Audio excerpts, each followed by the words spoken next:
Hey, this is Warren Redlick. I'm here with Brian Wong from Next Big Future. We're going to talk about Tesla, Tesla, Tesla, Tesla, Tesla. I'm wearing the Tesla Man t-shirt that you can get at elonbits.com. You can find out more about Brian at Next Big Future. I'll put links in the video description below. We're going to talk about Tesla's 2023 production and deliveries. That was what inspired the conversation. Brian sent me a DM. We were talking about it. Since then, there's been a whole bunch of other stuff going on. Brian wants to talk about semi and Cybertruck, so we're going to cover what we see for the future of semi and Cybertruck. We're going to talk about the next generation vehicle, which is something I want to talk about, particularly what was disclosed in the master plan about the size of the battery. We got Giga Mexico. Where else are they going to build that next generation vehicle? We're going to talk about FSD beta. I drove the latest version of FSD beta this morning. I've noticed big improvement for me in my drives. And we're going to talk about the Megapack Mega Factory in Shanghai and where else and what else that means for Tesla. Are you ready? Let's go. Oh my God, that's a lot of stuff. Brian. Yes. You messaged me about 2023 production and deliveries. Yeah. And I'm seeing numbers that Tesla might only deliver 1.8 million or less. Like, I think Troy Tesla is projecting less than 1.8 million deliveries. I tend to be optimistic about deliveries and production. And I look and it seems like, in particular, my issue is it seems like Giga Shanghai is holding back. And Tesla Fremont doesn't seem to be growing. Berlin and Texas are growing. There's no question about that. They are increasing production. But for some reason, it seems like Shanghai is holding back. So I want to believe 2 million is going to happen. We have 427 million deliveries in Q1. 427,000. Yeah, it would 427,000. Thank you. Sorry, not million. Yeah. And in order 4,400 production, 445,000 production. So in order to get to 2 million, and you're saying it's going to be higher than 2 million, Tesla has to average. I think I worked out the number. They have to average more than 500,000 a quarter for the next 3 quarters. Some of the people who are talking about this are projecting, 450,000 deliveries. And so that means the last 2 quarters have to be even bigger. So how do you get to over 2 million deliveries? All right, what do you see for deliveries and how do you see them getting there for 2023? I'm viewing it based upon, as you said, the Shanghai's holding back, right? So we say Shanghai holding back because they've had months and quarters, months where they delivered like 85,000 vehicles in a month. So we know that they can build at that rate. So that means that an all-out quarter would be about 255,000, 260,000 vehicles, right? So before we were saying, we want to, when Tesla can make a certain rate, then they go all out and they're selling every vehicle they make and they're totally pegged, right? So based on the numbers of you can make 88,000 vehicles per month in Shanghai, you can make 150,000 vehicles in Fremont, you can make in the Q1 about 3,000 vehicles per day on average 300 vehicles per week in each of the Berlin and Austin. So it's just about 13 weeks, so about 39,000, right? So that would be 3,000 a week. 3,000 a week, yeah. So 39,000 per quarter. So 39,000, so 80,000 total there. You have the 260 and the 160. So let me just get that number together. 160. Wait, I've got Berlin at 5,000 a week, and I've got Texas at 4,000 a week, and they're both growing. Right, at the Q2, but the average for Q1.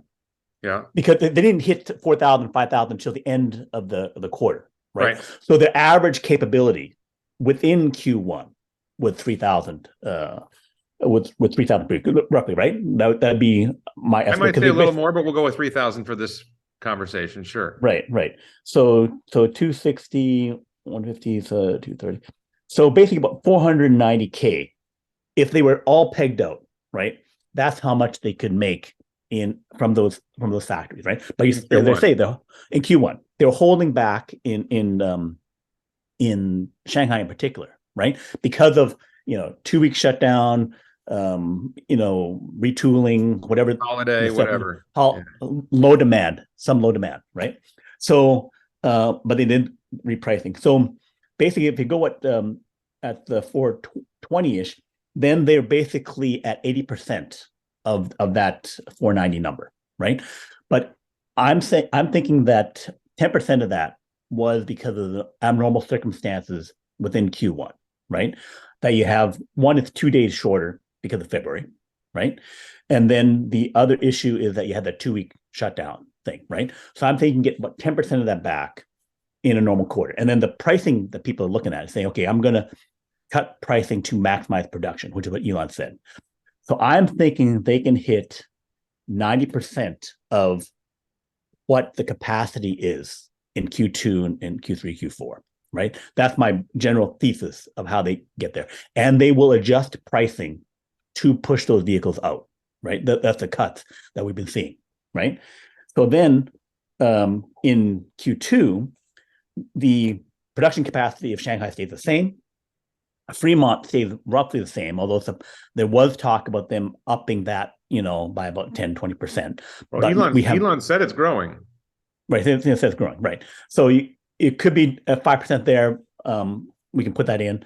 And then for Austin and Berlin, we hit the 5,000, 4,000 at the beginning. And it's taking about a month for each to move up about 1,000. It goes 27 days to move up from like 4,000 to 5,000 to Berlin. And then Austin could be hitting that number too. So let's go with that just to have the numbers. So that means you would end up with 3,000 more per week at the end. So 8,000, 7,000, or 8,000, 8,000 if Austin catches up.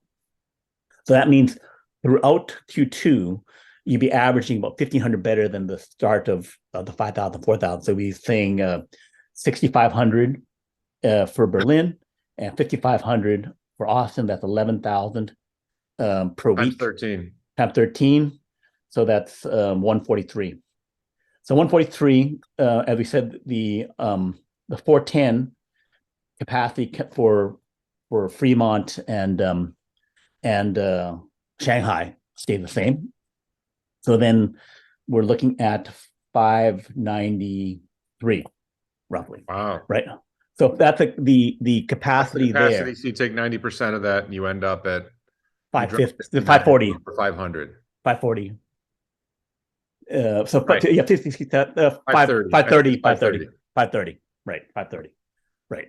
And thing is, I'm not saying this is like a precise thing. It could be like, and then Q4 is a similar jump to maybe close to 600. Right. To well over 600. Well, for the capacity would go up to like 660. Could you be both right? The actual production would be close to 600. Right. And that gets you. I'm not sure that gets you enough though. So if we add let's say 530 to get to 2 million is what I'm saying. Yeah. If you add 600 plus 540, you get 1140, and then you add the 900 or so, a little less than 900 for the first 2 quarters. Well, significantly less than 900 quarters. No, you don't get to 2 million. I'm saying over 900 for 2 quarters. I'm saying 530 for Q2, right? 530 for Q2. So then 427. That'd be like 957. Oh, you're saying Q2 gets over 500? Yeah, I'm saying Q2 gets over 500. If it's at 9%, if it's not, you're saying Q3 is 600 and then Q4 is even more. Yeah, that's right. Okay, because of the capacity thing.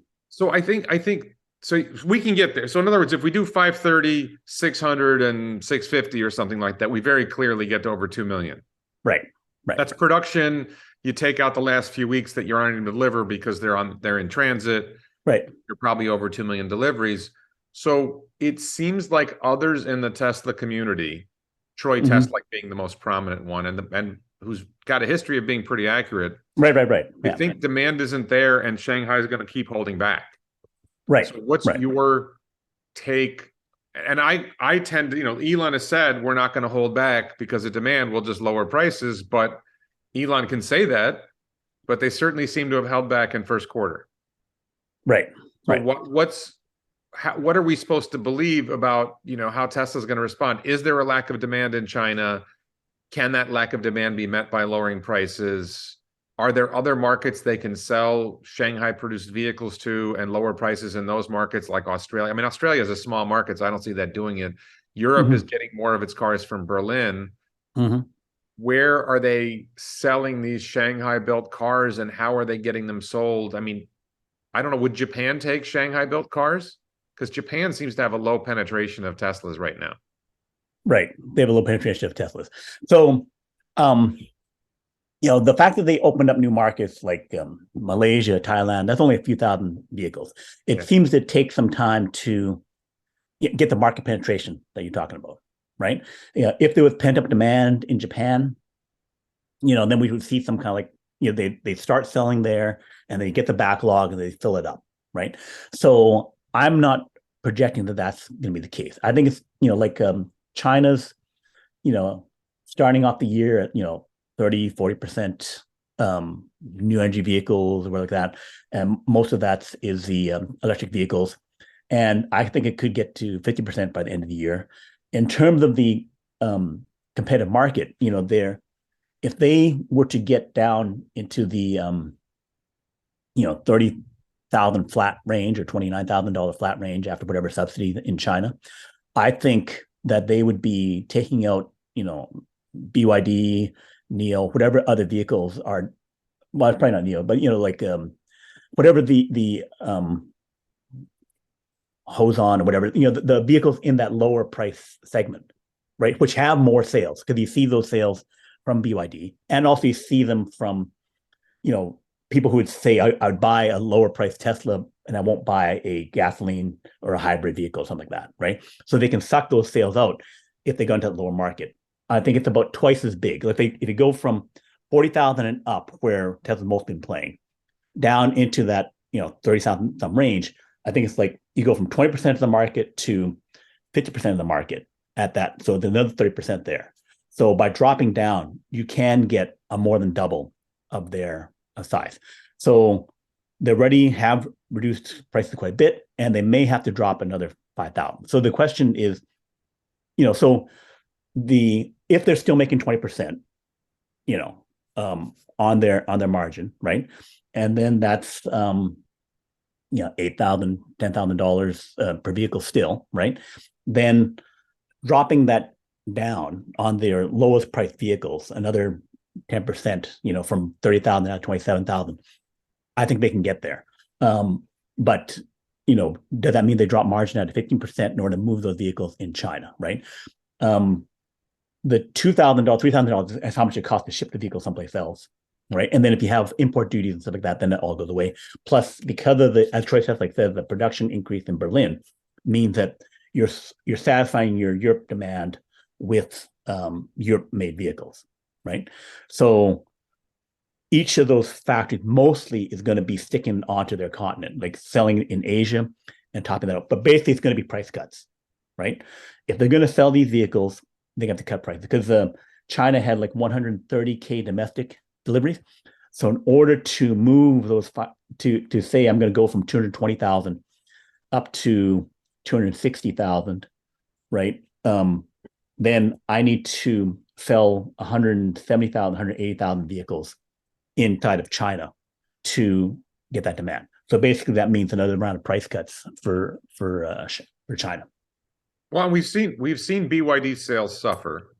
I think other Chinese EV makers might suffer. I think gas car companies will suffer. I mean, the question is sort of like, how big is the market in China? Are they in some kind of recession that's suppressing demand? It seems like there's a global suppression of demand to buy vehicles right now. Tesla's growing, but it's not growing as fast as we like. Other car companies are taking big hits.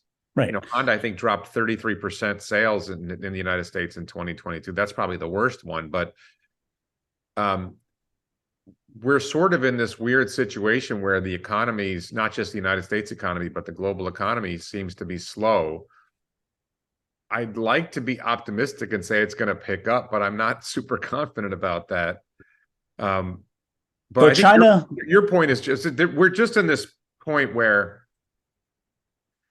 the Tesla mini bulls, I'll say the regular bulls, you and I are hyper bulls. Mhm. The regular bulls think that Tesla will not increase production if the demand isn't there. And you and I think, well, Elon said they're just going to make more cars and they'll sell them at no profit if they have to get as many cars out there, which we'll talk about FSD in a minute. The more car, if FSD is going to cross a threshold where all of a sudden it's safer than human and it's acknowledged as safer than human and the robo-taxi network lights up, Mhm. you want as many cars out there as possible Mhm. that are capable of operating as robo-taxis because the value is going to 5x. Mhm. And Tesla's going to make money off operating the robo-taxi fleet. And the more Mhm. vehicles that are out there, and then when it crosses that threshold, all the people who own Teslas that don't have FSD will say, wait a minute, now I want it. It Mhm. can be, you can leave out the robo-taxi fleet for a second and just say anybody who has a Tesla that's capable of full self-driving, Mhm. if full self-driving crosses the threshold to where it's safer than human and it works almost everywhere, Mhm. the 95% of buyers in China might all of a sudden be willing to pop off 15 or 20 grand for Mhm. FSD, and that's all bonus revenue. Mhm. And the more vehicles you have out there, the more revenue that generates. Yeah. So, but how do you reconcile I mean, maybe there is no reconciliation, but you've got the mini bulls who aren't as bullish as you and me, who say they're gonna throttle production in Shanghai because the demand isn't there. How do Right. you balance that? So one thing is my 90% of capacity thing is that I'm only expecting them to price a bit more aggressively and shove out 20,000 more cars in China. So their pricing, 80%, sorry, pricing moved 80% of the cars with that 2-week shutdown. So if they just produce normally, don't have shutdowns, then and the pricing they just fine tune it a bit, then they get to 240,000 produced and then exported. That means you're putting 150,000 cars into the China domestic market. They need to just, make sure they can move 20,000 more cars, which is, I think, fine tuning $1,000 here or there, maybe $1,500 on the pricing and you get there. And then the main thing is I'm saying that they'll fully ramp, nearly fully ramp the Austin, Berlin, getting to, roughly 8,000 per week at the end of the quarter. And then they move all those vehicles. So they have to then cut prices a bit more in Europe. So I don't think it's that aggressive a pricing cut to move those vehicles. I think Europe is a big question mark. I think US with the IRA and other things, they can move those additional going from 40,000 or so in Austin up to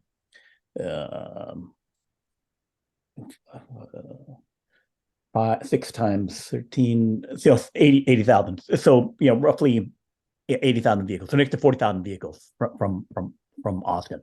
So I think the US can absorb that. And again, it's a matter of just adjusting the pricing. So yeah, that's my belief is they will adjust the pricing and they will move the extra 40,000 vehicles from Europe, 40,000 vehicles from Austin, 20,000 vehicles from China.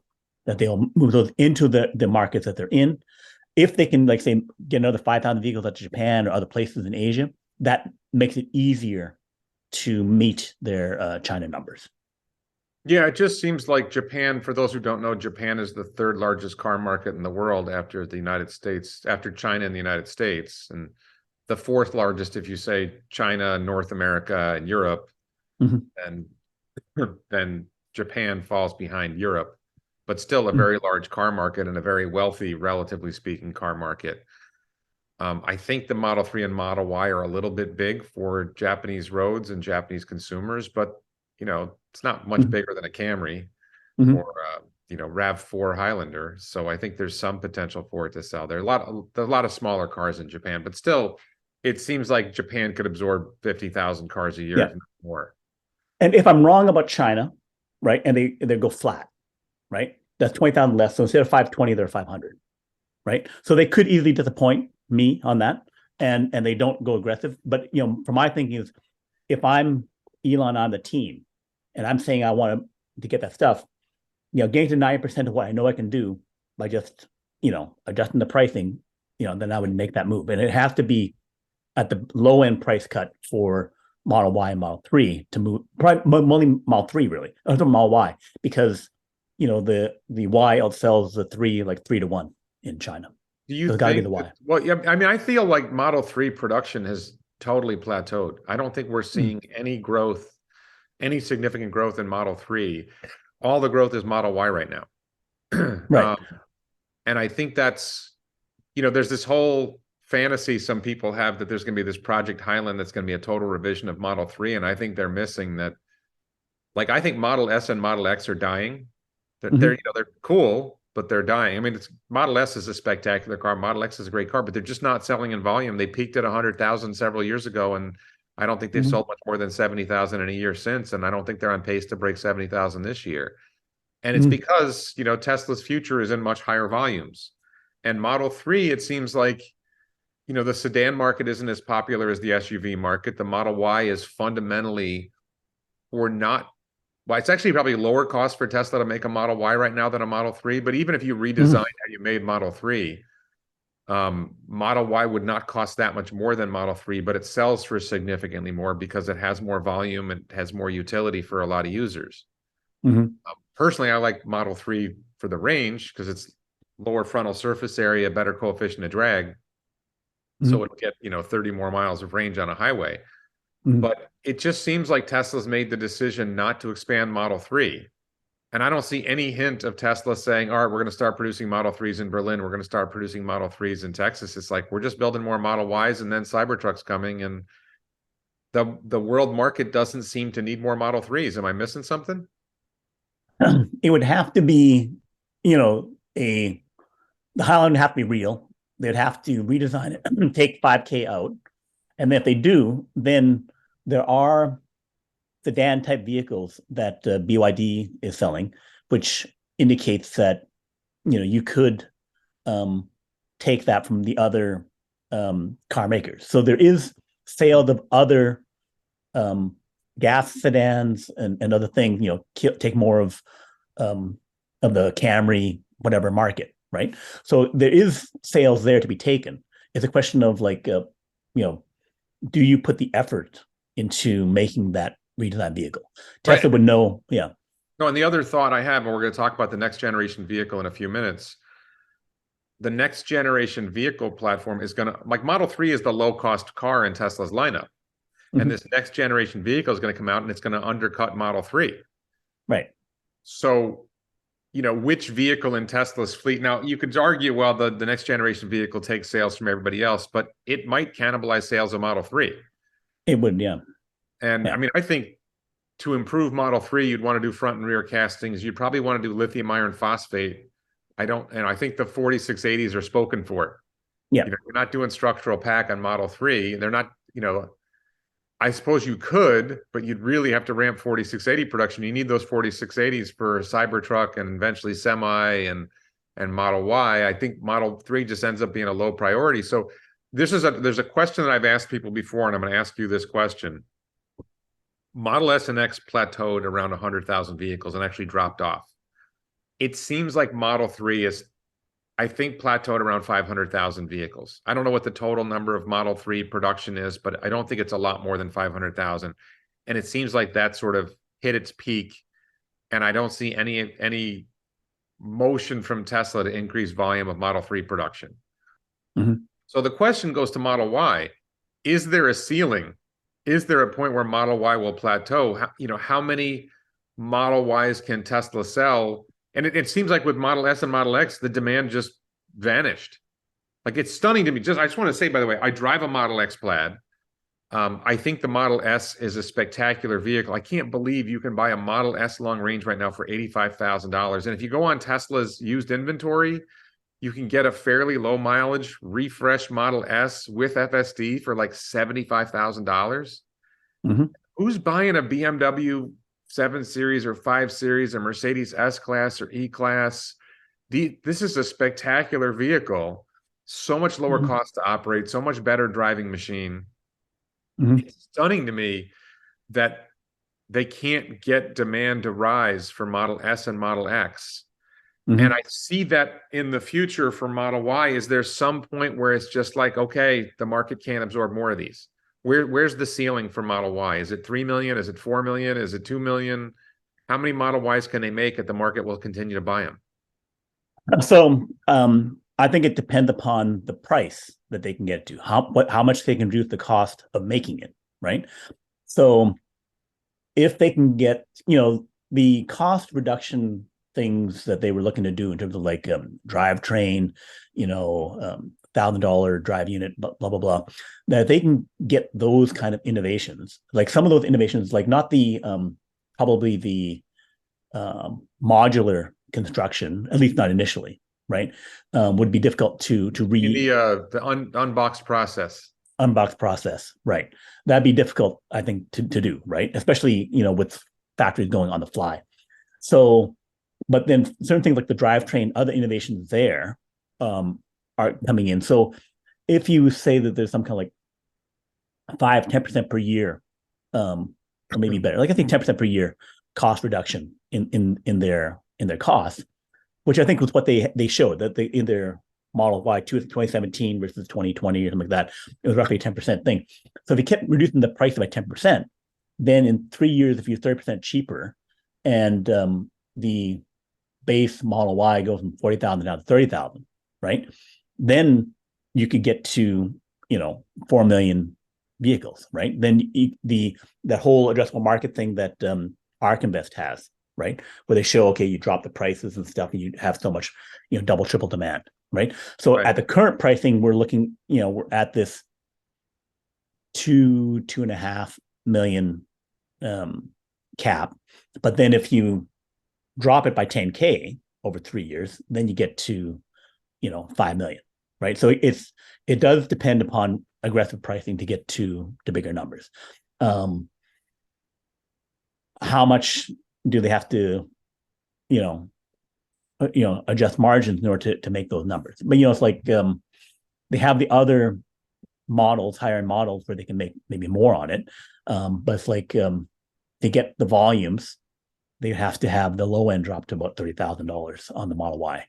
And they said the Model 3 matters less, but if it have to be at like 25,000, 28,000 to be the thing, right? Which when they had their investor day, that was saying, hey, we're reducing all these costs using all these amazing things, right? Yeah. And then but if they have the FSD stuff working and high attachment rates, then they can maintain margins and really drive down the prices. And then they can drop to another 10%, right, on the hardware cost, the whole shaver blade thing, right, to Right. get to that. So that makes things easier. I just want to mention really quick that when I say that there's these, this plateau for Model 3, the Model 3 long range still isn't available on the configurator. When you want to order a Tesla Model 3, you can't order a long range Model 3. You can like scour inventory to see if there's one available. Maybe you can buy a used one in inventory. It's so striking to me that Tesla could sell if they just like, why aren't they selling Model 3 long range? Mm-hmm. Why is that not available? Like, is it that they make more margin on, they sell the standard range Model 3 for so much less. Mm-hmm. Right. And the standard range Model 3 is only going to get the $3,750 tax credit. The long range Model 3 gets the $7,500 tax credit. I wonder if we're going to see a shift in a week when the tax credit deal goes through, that they finally release the long range Model 3. I just feel like the long range Model 3 is such an amazing car. It's almost 360 miles of range. Mm-hmm. It's really, it almost like it cannibalizes Model S, Mm-hmm. right? If you want a 400-mile range Tesla, you want the Model S, but if you can get 360 miles of range out of a Model 3, you're not far off of a Model S, and it's a pretty good car. Mm-hmm. Mm-hmm. So, and it's actually I think it's more efficient in terms of miles per kilowatt hour. Mm-hmm. So I'm surprised we don't see, where do you see Model 3 long range going? Do you see them eventually offering that again to order? And does that, if they're struggling to sell Model 3s, can they make Model 3 long range and sell them at a higher price point? At a higher price point than standard range, I mean. Right. Struggling, I think they did sell like 550,000 Model 3s or whatever last year. Still like sixth or definitely the top 10 in terms of vehicle sales. So of overall car models. So it's still a very, it's only less good relative to the Model Y now. And other car makers would really want to have a Model 3. So I think that in terms of the vehicle mix issue and whether how good they make the Model 3 long range, as you say, and impact the Model S, especially if they're trying to get not, the gap, $80,000, $75,000 S versus a, what, 55? How much is the long range Model 3? Around 50,000. 50,000, yeah. So then it's this And the Model 3 gets the tax credit. Right, right. So they have to basically sell two of those things for at least every Model S, right? In order to make it something that's right. But Model S, I mean, this is my thing about Model S and Model X. They're basically dying. They're just not the long, Tesla's goal is to, get to 20 million vehicles. If Model S and Model X are going to hit their ceiling at 100,000 vehicles a year, they're kind of irrelevant. If you can keep selling them and make a profit on them, you keep selling them and make a profit on them. But at some point, you just don't worry about them anymore, and you sell as many as you can, and don't let that affect your strategy for the company. Anyway, all right. So I want to move on. Yep. I have Semi and Cybertruck next on my list, but I think this really, what we've just talked about, really feeds into the next generation vehicle. So if you're okay with it, let's talk about that. Sure. So we've got Giga Mexico announced. And we've got the master plan document, the white paper that was released, indicated that class of vehicle would have a 53 kilowatt hour pack. It was really unusual because there was a whole bunch of vehicles, the classes of vehicles that were 100 kilowatt hours or 75 kilowatt hours, which is roughly round numbers. And then they specifically said the next generation vehicle platform, that compact class, would have a 53 kilowatt hour pack. They didn't say 50. Is that like a signal that the next generation vehicle platform is going to have a 53 kilowatt hour lithium iron phosphate pack? So they were talking about the whole world in terms of like all 89 million vehicles, right? So the pack sizes and other things, I believe, and also things like the cost of factories and that kind of stuff. I don't think they were necessarily giving all their own specs on it. Because they're saying, okay, everyone else is going to make these vehicles, and so they've calculated out that if we get 20%, if we get 30%, whatever these markets, that other guys are going to be doing this, and then we blend it together. So it's a blend together thing. The other thing is that the 53 is also, they would offer, say, a range between like 35, 40 kilowatt hour packs and 60 kilowatt hour packs. So I'm reading less into that is saying we will make these primarily 53. That'd be our median, average point of pack size. Right? Let me just stop you for a second. So, number one, my projection for the next generation vehicle platform, the smallest battery pack for it would probably be around 40 kilowatt hours. And I'm expecting, so Model 3 gets about 4.5 miles a kilowatt hour. So I'm expecting the next generation vehicle with all the efficiency gains, the reduced frontal surface area, reduced coefficient of drag, 1,000-volt architecture. There's a whole bunch of things that they're doing that will make it more efficient. I'm saying maybe they're shooting for 6 miles a kilowatt hour. If you do a 40 kilowatt hour pack, you get 240 miles of range, which is probably not enough for the US market, but it's probably enough for China, Europe, Japan, some other countries. So I sort of see like the bottom end vehicle of that platform would be 40 kilowatt hours. If you're doing the United States and it's a 50 kilowatt hour pack and 6 miles a kilowatt hour, you get to 300 miles of range, which is what Americans are going to want. Americans, it's hard. I mean, they're selling the Model Y, the new Model Y all-wheel drive from Texas with 4680s at 270 or 280 miles of range. They're selling the standard range Model 3 at, I think that's around 270 miles of range. So there is a market for 270 mile range vehicles. Right. But I was just struck by that. And then, the other thing that I struggle with is I think that the Model 3 and Y, when they use lithium iron phosphate, they struggle to get, I don't know if it's even 60 kilowatt hour packs in those vehicles. This next generation vehicle is supposed to be smaller. So and they said 53 kilowatt hours lithium iron phosphate. How are you squeezing a 53 kilowatt hour lithium iron phosphate battery pack into the space under this next generation vehicle if it's significantly smaller than Model 3 and Y, which it pretty clearly will be smaller. So are they just making more room under the vehicle relative to everything else so that they can squeeze more batteries in? Or is that, I mean, they said it was going to be battery chemistry agnostic, so maybe there's obviously going to be a nickel-based battery pack for that vehicle, probably for the United States. But what are your thoughts on that? Well, one, I think there's some, the iron magnesium batteries that aluminum manganese, whatever batteries that lithium iron phosphate doped with manganese to get some additional energy density. Right, about 10% range, right? So that is an option. But the other thing is that for the other competitors, right, they're about 20% less efficient, 30% less efficient than Tesla. So if Tesla's minimum is 40 kilowatt hours, then they're at 48 kilowatt hours, right? In order to get the pricing down there, currently you cannot do it anything else other than some form of lithium iron, right? The iron cathode is less expensive than the nickel cathode. Yeah, lithium is lithium cathode. So to get to those price points, you need to have it. So kind of you're constrained by the technologies around that. So, so the initial phase of that, like the mature market is different because battery better, be easier to do, and all that kind of stuff. But in the initial phase, as we're ramping up the first 2-3 years, right, then you're facing these drivetrain efficiency battery constraints. It's a big struggle. That's why it's a huge achievement. Okay, we can get to this cost reduction, this whatever thing, in order to make the vehicles and make them at 2 million, 4 million units per year, right?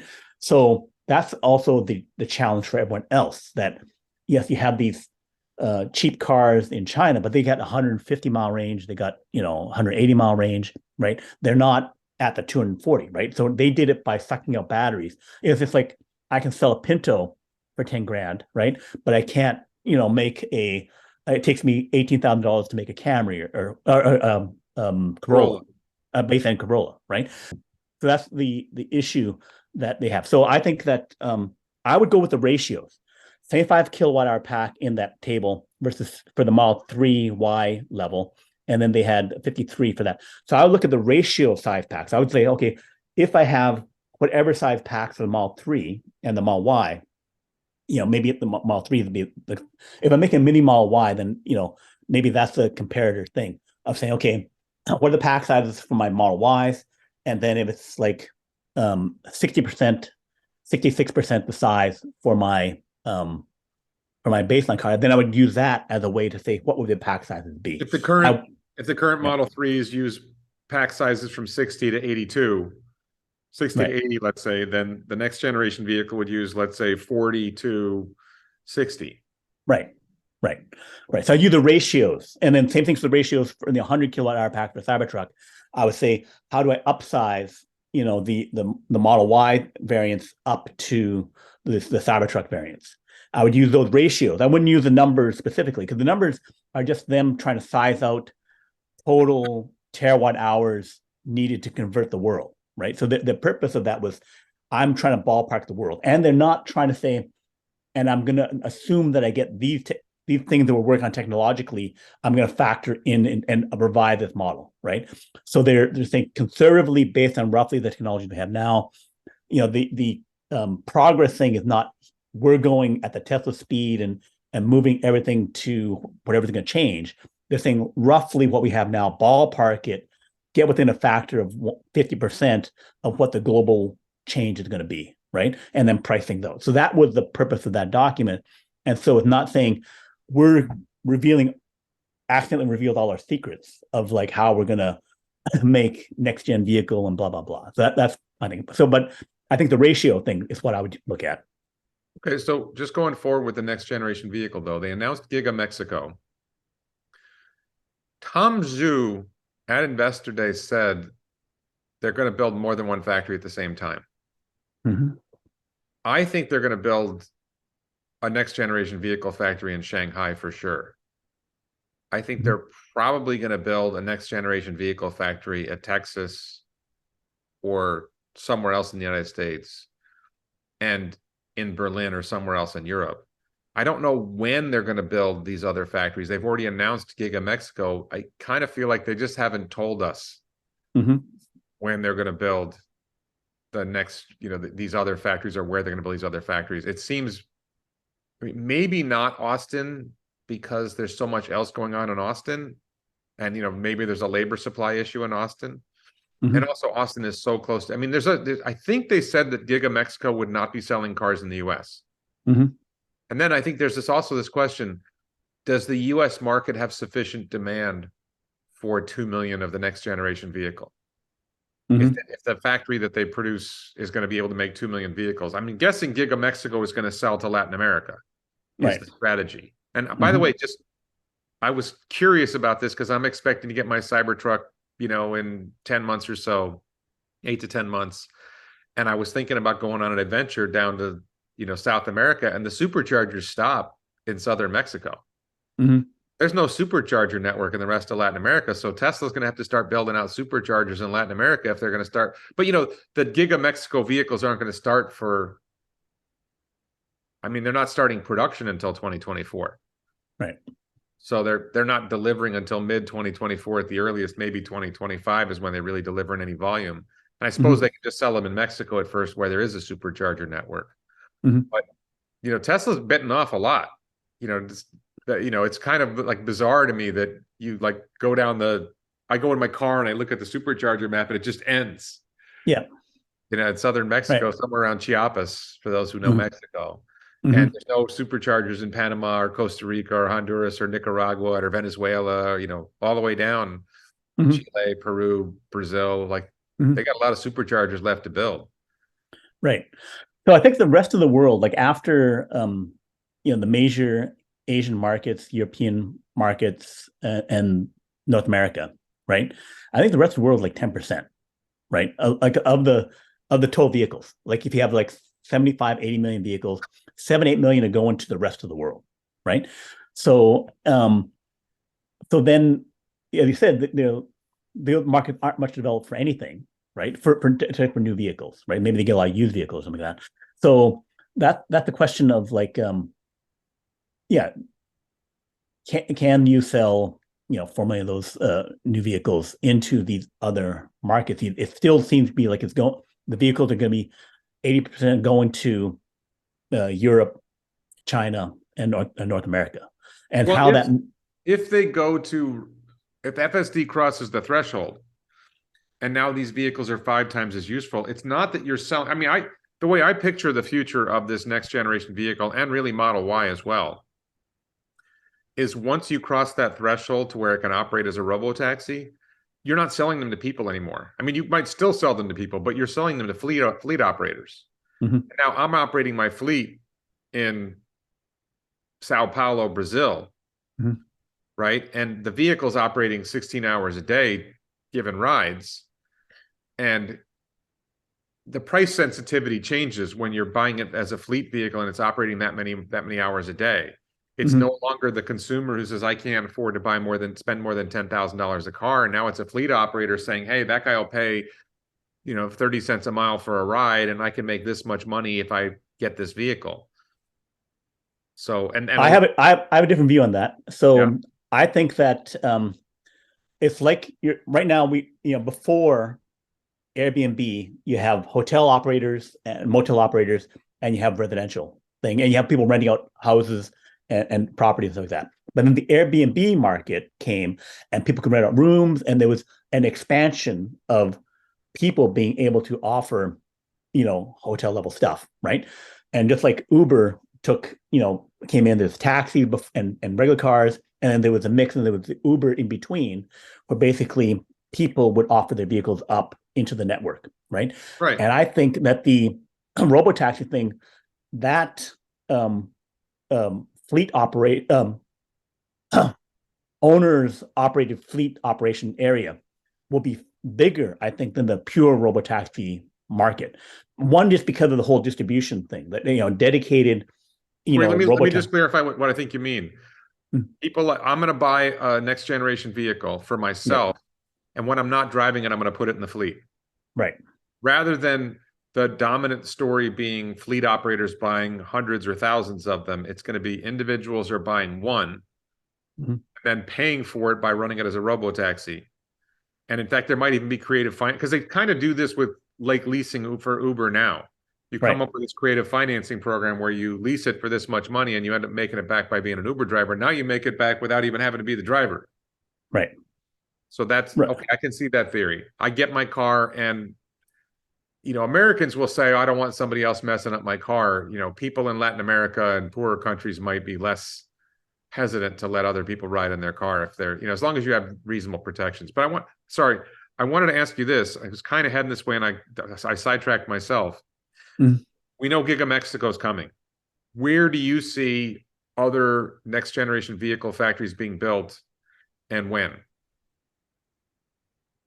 So I think it should be in China, because China and Europe, definitely have the stronger demand for the cheap cars. We see that with the BYDs and like there's these super cheap 15K cars in China. So, there's that whole other, clearly the volume is there. There's significant volume in Europe, but probably like half of the market that China has for cheap vehicles, maybe a third, because China sells 24 or 25 million vehicles.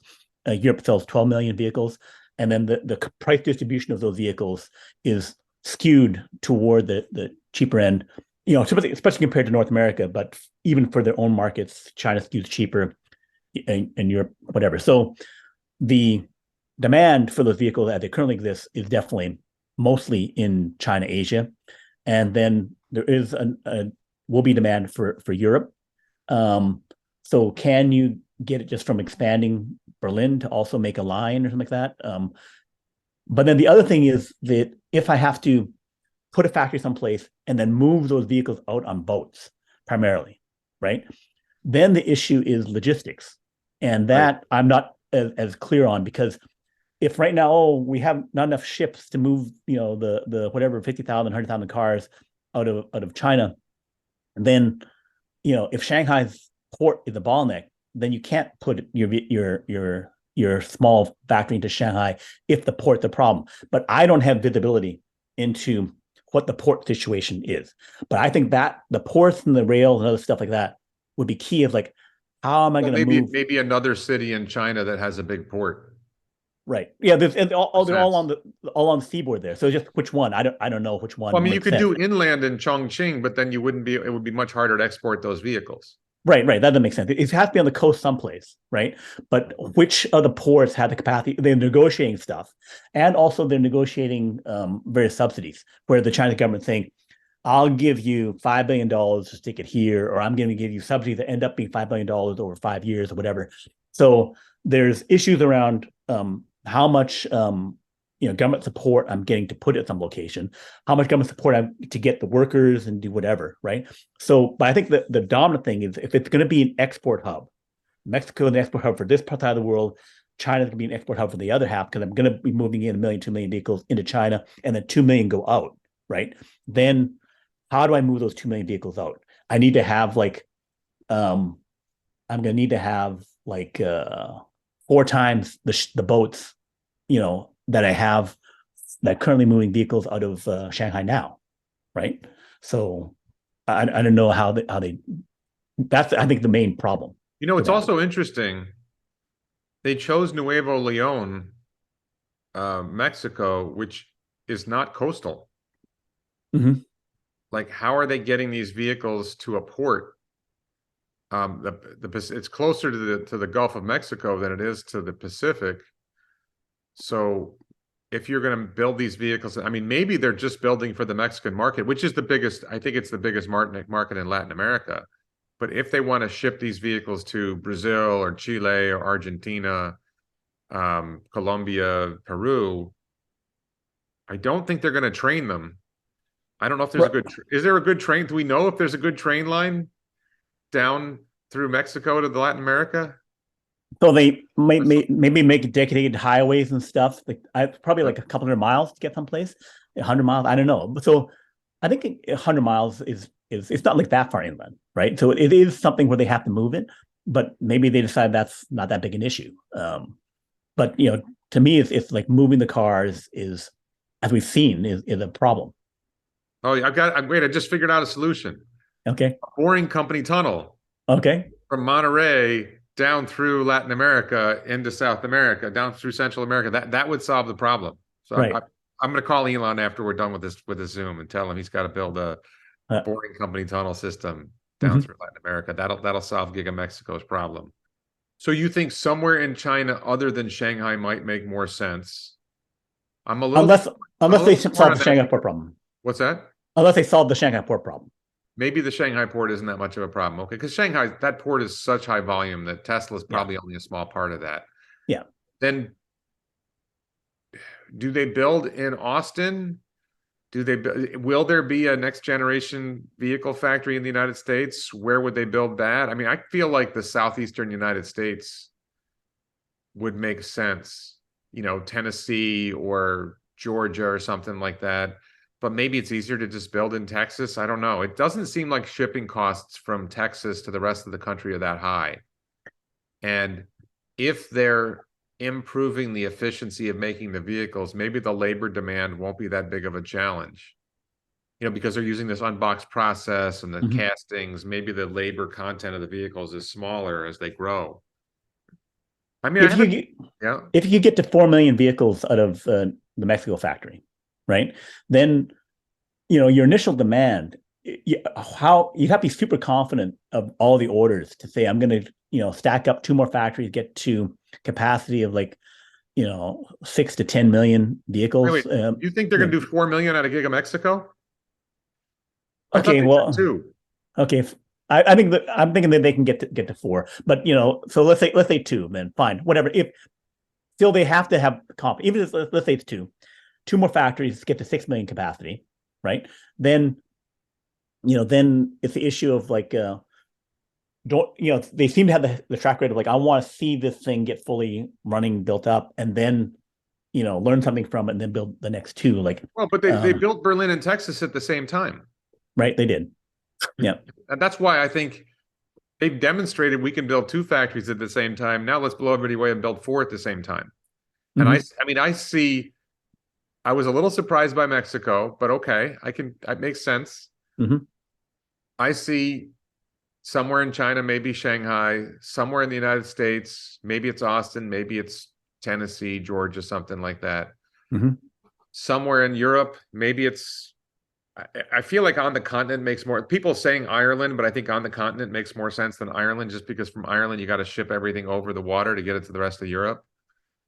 And then I still think we're going to see a Giga Osaka, a Tesla factory in Japan. What do you think about the prospects for a next generation vehicle factory in Japan? The Japanese market, is big enough to have its own factory, but think there's something political there where the Japanese are not friendly to letting Tesla in, because they, a lot of their economies that, it'd be putting a world of hurt onto Toyota and Honda and that kind of stuff. So I think the Japanese government is going to block them out as long as they can. They'd have to, start losing everything else and be some kind of okay, we're going to be cut out entirely because our guys aren't going to be able, Toyota and Honda can't make it. And so now we have to let them in because we're going to lose it anyway. Let's lose it and have our jobs saved, kind of thing. So I think that's the kind of calculus that Japan might be going through. Right. I would talk to somebody, I'm not saying it was reliable, and he said that those decisions are more regional than national. Panasonic is a big supplier to Tesla. Yeah. Panasonic is dominant in Osaka. Toyota is dominant in I think Nagoya. And Mazda, for example, is in Hiroshima. I forget where Honda's based. So if Panasonic wants Tesla in Osaka, they may be able to make that call. And I just like the Japan had 4 million vehicles sold last year. So Tesla built a factory that was able to produce 2 million vehicles for the Japanese market. They would own half the Japanese car market. Right. I could see that being disruptive, but it would take a few years to get there. And I think the cold hard reality is, as Tesla grows in the United States and the rest of the world, Toyota and Honda are losing sales anyway. Right. At some point, it becomes, well, these companies aren't viable anymore. Right. And I don't know, Japan does not have a history of reacting well to that kind of change, Hmm. but it's going to be pretty obvious pretty quickly that Toyota and Honda and Mitsubishi makes cars and Mazda Hmm. makes cars. They're just done. And Right. Japan does want to shift to sustainable energy because they don't like having to depend on fossil fuels. Hmm. And Tesla's the only one who's really offering to deliver something that gets them off fossil fuels. I mean, and the thing is, like, nobody thought they could get into China. Hmm. Not only did they get into China, they got into China with a Tesla-owned factory. They didn't have to do a joint venture with anybody. Hmm. So, and I was actually thinking, so Tesla had or has still Hiromichi Mizuno on the board of Tesla. Hmm. I thought maybe they hired Hiromichi Mizuno as a way of getting, using his influence to get into Japan. Hmm. Maybe he's off the board because he wasn't able to pull those levers. Hmm. I mean, I'm actually kind of wondering is the fact that, for people who don't know, Tesla has a board of directors.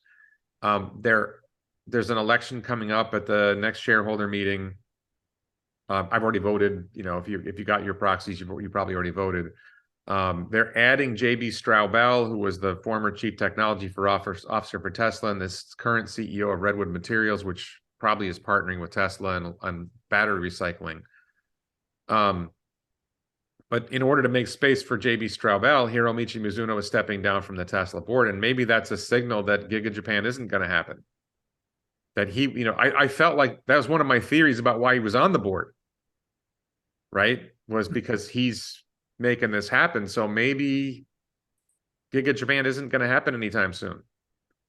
So I think late 2024, 2025 is when, if Tesla's at, 5 million vehicles and then, wrapping up Mexico and getting to 7, 8 million vehicles in 2025, right?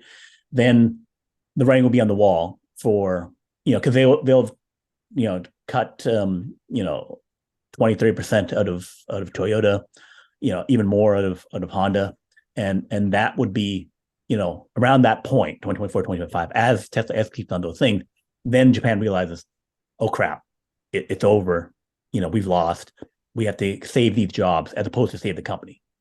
So they'll throw in the towel on that. So well, yeah, Elon comes. I could just see Elon coming into Japan saying, "Look, we want Panasonic to build us a lithium iron phosphate or lithium manganese iron phosphate battery cells because they're already building a 4680 factory in Wakayama, Japan. Panasonic, where are those batteries going to go?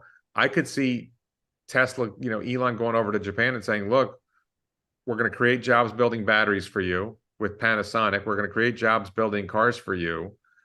We're going to supply your public with better cars than what you have now that are more efficient and get you off oil. It seems like the sales pitch is there. And my gut hunch is, again, Hiromichi Mizuno was making that pitch. Mm-hmm. And it must have, and my theory is it failed. Now, maybe what actually happened is they achieved it. It hasn't been public yet. And they've already decided to build a factory in Japan, and he achieved his mission, and now they don't need him on the board anymore. That's another theory, but I think that's overly optimistic. Mm-hmm. Right. But if you're trying to transition the world to sustainable energy and you can't make a dent in the third largest car market in the world, because Tesla's got almost no sales in Japan, Mm-hmm. right? So Japan's also like the second largest market for large trucks. So the largest market is China at 1.5 million large trucks. You mean like semi? Semi and large trucks. Yeah, they have a different kind of category for that thing, but they call them large trucks. So semi-type vehicles, but variant for the Asian market. So Japan has double the U.S. sales for those vehicles, and so that's something where as the semi gets traction, 2024, 2025, then that could justify its own dedicated, double large versus the U.S. Truck system, and then that would be a far more impactful on the oil import issue that Japan has. So I think they let them in there. It's only taking out Suzuki trucks and whatever other trucks that they have there. And they say, okay, you're 5-8 years ahead of everyone else on the trucks. We'll let you in on that first. And then they get the other stuff. And also so I think around 2024, 2025 would be my expected. Probably my money would be on 2025. That Japan realizes that we have to let Tesla in a big way and then flip over and then let that all happen. But you could be right. Maybe Osaka regional issues and they can get something in earlier. Okay, so when I was mapping out Tesla's future over the next several years, I recently did some numbers and I kind of wonder, are they going to accelerate fast on the next generation vehicle platform and build up like 4 factories quickly? If they build up 4 factories, let's say in the next 2 years, and then those factories ramp to 2 million vehicles apiece, that's 8 million vehicles a year, plus, the current, 2 million plus, and you're over 10 million within like 4 or 5 years. That's a really good sign for Tesla's rapid progress. I had another model where they take longer to get everything going, and the next few years growth is relatively flat, 30% a year instead of. But if we see like 4 factories going up fast, then unit deliveries go up like really, really fast. Not necessarily revenue because the vehicles cost less, but that's another way of looking at it. So you think we're going to see a more rapid rollout of next generation vehicle factories, or you think it's going to be slow? So it depends upon Tesla going next level. Like the operational efficiency execution thing is only 20-30% here or there each year kind of thing. It's not that big. But if they get to the unbox process, if they get Tesla bots working in the factories, if they get FSD going, like, so those game changers and the timing of those things is what Elon says, so tough to predict exponentials, right? That when I go an inflection point on my exponential, right? It's going to be based on, do I have the real deal FSD? Do I have unbox process fully worked, and how well is that working? Do I have Tesla bots in the factory? And if I've executed all those pieces, if they've come together, just like everything came together on Model 3 and Model Y, the next level from Model S, right? That when they go to these phase changes of the company, that's going to determine. It's more prediction about that than about do I spend $8 billion on capital to start up 4 factories, each costing $2 billion to start off with, and then putting more money into it. So not less the capital spend versus have I gone next level? Have I in the Japanese anime Super Saiyan 4 or something like that? It's Dragon Ball Z. I just want to mention when they did the Model 3, there was this production hell. Mm-hmm. At Investor Day, they made this presentation where they basically showed that they do a simulation of the factory that I don't think they had when they did Model 3. No. So I think they have a much better idea of how they're going to build their next generation factories and how they're going to ramp them, because they have these really sophisticated simulations of this is what the factory is going to be like. Mm-hmm. So I think they're much more likely to be able to get their factory going and ramp it quickly because of their quality of their simulation software, which is kind of amazing. I wanted to turn, if I can, we're going to get to FSD beta in a few minutes, but I wanted to talk about Semi and Cybertruck. You kind of dropped a little bit on Semi there. I didn't realize that Japan's market for Semi was bigger than the US. I think the trucks in Japan are smaller than Semi, but that's all. That could be the Semi Light that they mentioned in the master plan, because they probably don't have to go as far in Japan as they do in the US. Mm-hmm. Let's start with Cybertruck. I have 2 Cybertrucks on order, one an early order, one a later order. You have a Cybertruck on order? Yes, I do. Okay. Yeah, 21. So 21 of them. Seems like we're going to start seeing the beginnings of production soon, like June or July. And that would suggest we're going to start seeing vehicles delivered before the end of the year. Is that your rough impression? Yes. Yeah, that made my rough impression. And you said something to me before we started about Semi and Cybertruck both, which kind of took me back. Mm-hmm. As bullish as I am, You said you think Cybertruck is going to take 80% of the pickup market and semi is going to take 80% of the semi market. And that's once they scale, they have to scale manufacturing to the point they can make that many. Mm-hmm. Can you explain let's start with Cybertruck. How does Cybertruck take 80% of the pickup market? So one, pickup truck market is mainly North America, right? So Tesla currently has 60 some percent of the EV market in North America. So if they only do as well as Model 3 and Model Y, right, then in North America, then they get 67% of the market, right? Two is that I think it's more technologically challenging to make a heavy Cybertruck, and also even tougher to make a semi-truck. And I'm looking at the competitors, Ford, Lightning, Rivian, trying to scale to 50,000 a year, maybe next year 100,000 a year, and that kind of stuff. So Tesla is starting later so to catch up, but Tesla being able to make 500,000 a million would mean that for Rivian and Ford to get to 1/3 of the market, if it's $1.5 million market, Tesla making 1 million, they have to make 500,000, and that I think is challenging for them to do, right? Because I think the pickup market in the United States is closer to 3 million. Right. So then if you go to 3 million, then Tesla's making 2 million and they're making 1. So they have to make their 1, right? And I have difficulty seeing them combine getting to 1 million of those vehicles. Let me just address this really quick, because I've been following Rivian, and there was a recent tweet thread. I guess the CFO of Rivian was talking about what their plans are. And I think second half of 2024, Rivian is shooting for something like 80. I don't know if it was the second half of 2024 or just this is a total volume for 24. They were shooting for something like 85,000 of the R1 platform, which is the current vehicles that they sell, with a positive gross profit, which is a stretch because they're losing so much money per car right now. But okay.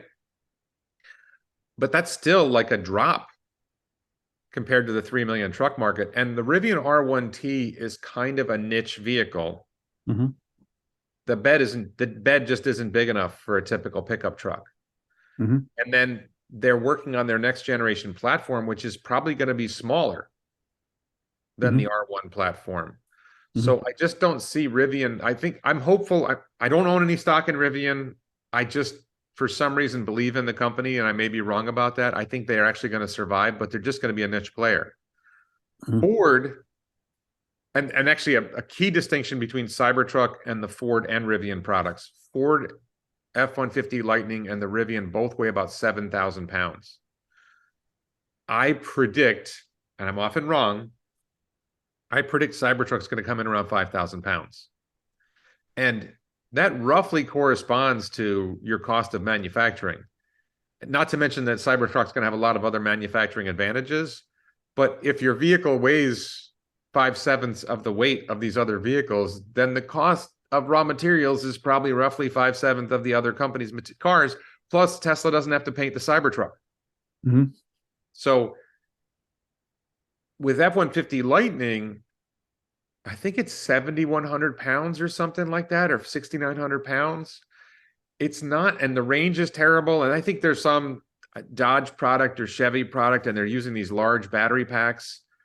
I think Tesla's the first generation Cybertruck, I believe long run Tesla has to have a 170 kilowatt hour pack to get to 500 miles of range with Cybertruck. I think the first generation Cybertruck is going to have like 140 kilowatt hour pack and 420 miles of range. And they'll say, hey, this is what we can do for now. We're going to be hitting 500 miles later.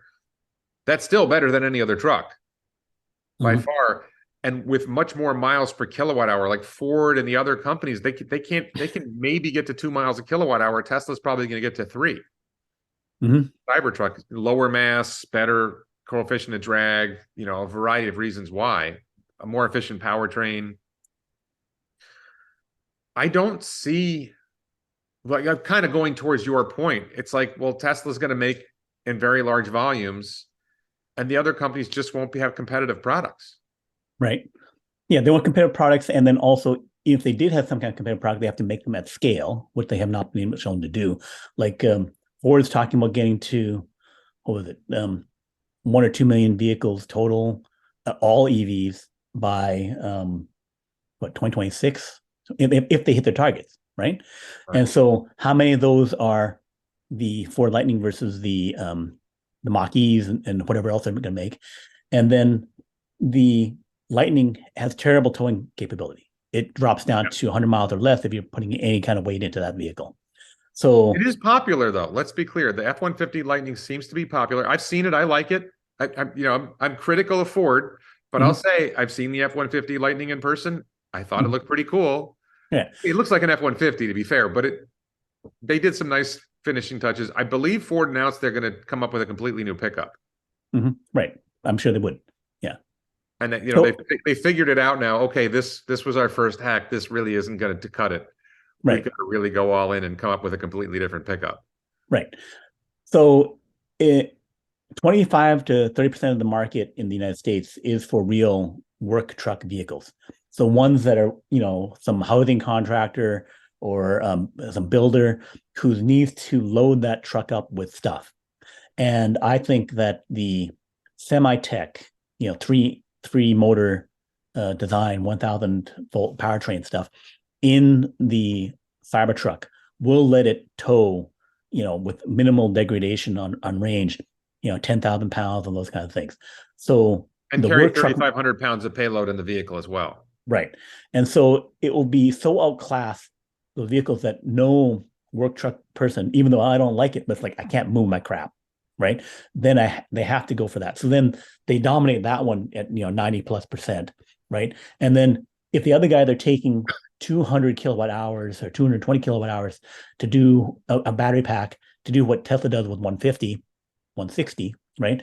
Then the 60 kilowatt hours of pack with like 10, 15 grand of batteries and stuff like that. So it's, again, it's like to get to something that's remotely competitive on price and on performance for those vehicles is very difficult. So can you make them good enough? Can you get remotely competitive on price? And can you make them in high volume? And do you have the batteries and factories to do it? And again, if I'm going to make 2 million Cybertrucks, that's at the 100 kilowatt hour pack average sizes, that's 200 gigawatt hours of batteries. Am I get that right? 2 million. I think that Cybertruck is going to have a 140 kilowatt hour pack. I mean, I suppose for the work truck market you're talking about, it's got to have a bigger pack. Right. Where if they're ever going to do the single motor Cybertruck, which I don't think they'll ever get to, that would probably get by with a 100 kilowatt hour pack. Right. I think the dual motor has to have more than 100. If they can get 3 miles a kilowatt hour, they said 300 miles of range, then a 100 kilowatt hour pack would be sufficient for the dual motor Cybertruck. So that could be why they said 100 kilowatt hours. That the dual motor Cybertruck with 300 miles of range, if you don't need to tow, right? Because if you need to tow any distance, then 300 miles of range isn't going to be sufficient. But if you could get 300 miles of range out of a 100 kilowatt hour pack, then if that's the volume, 2 million vehicles, you're talking about what was it, 2 million times 100? Yeah, that's 200 gigawatt hours. Yeah, and then the other guy, that they're using more batteries to do it, and then 1 million vehicles, they have to get to 150 gigawatt hours. So if Rivian hits their 80K, right, they still have to get 5x their company to get to 400K, right, in order to do that. And it's like, how long did it take Tesla to 5x, from 80K up to 400, 500K, right? So it's and Tesla will be price competitive because they kind of price in order to move more Cybertrucks and stuff like that. So it would be a tough market for these other guys to be in. So I think there's 3 or 4 things that be like, how can they get to really, really huge numbers and in any kind of time frame, right? So that's where I see, if they're saying they only get 20% or 30% of the market, how are these other guys going to? That means someone else is bigger than Tesla, right? In these things, like, how are they getting bigger? How are their vehicles getting better? And how are they going to make that many things? And even I don't see anything in the plans for factories, for batteries and stuff like that to get. And that's even more true in the semi market. Yeah, let's. I where was going to ask you about that. So the semi market, it seems like Tesla semi is light years better than any other EV and dramatically less costly to run than a diesel semi. right. And I think they're rebuild. I don't think there's been any construction started yet, but Giga Nevada is going to expand. So we figure it's sometime in 2024 that they've completed the expansion of Giga Nevada and they start building 4680 cells there and they start building semi there. They probably don't deliver a significant volume of semis until 2025. But Well, I think they said Giga Nevada would be 50,000 semis a year. in 2024, they would have 50,000 vehicles in semis in I 2024. don't see They them said getting that. to 50,000 in 2020. I don't see how they do that. They haven't Mhm. even started building the factory yet.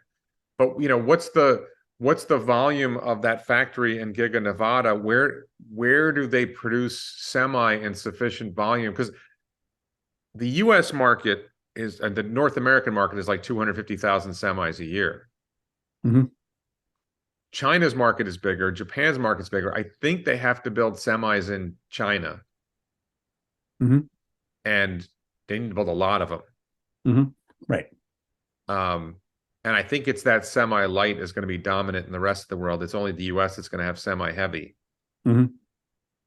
But you think they can still achieve because I don't want to underestimate the potential for Chinese companies to innovate. I Mhm. think that, the companies that make trucks in China will probably be able to innovate sufficiently that with China being such a big part of the global market for semi, I got to think that they're going to come up with something that's close. Maybe I'm wrong. I mean, maybe it's just too hard to innovate in the way that Tesla innovated with semi. So Daimler Truck, which owns Freightliner, they make about 550,000 to 500 some thousand trucks a year, right? So they're the biggest, right? Um, China has some of the players, some quite big, but not, I think, quite as big as that. Um, and so Freightliner is their US maker, and then Daimler is their one in Europe. And so they make about like 180,000 some vehicles, 200,000 some vehicles in the United States, and then 180,000 whatever in Europe and the other thing. And they're a $60 billion revenue company, right?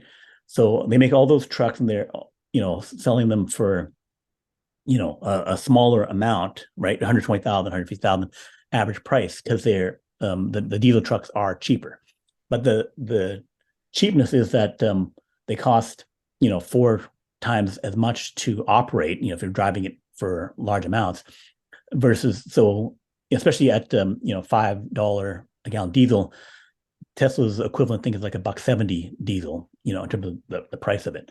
So you recover your costs, within two years, depending upon the price of the vehicle for the EV. So they have about $1 billion, $1.7 billion of R&D.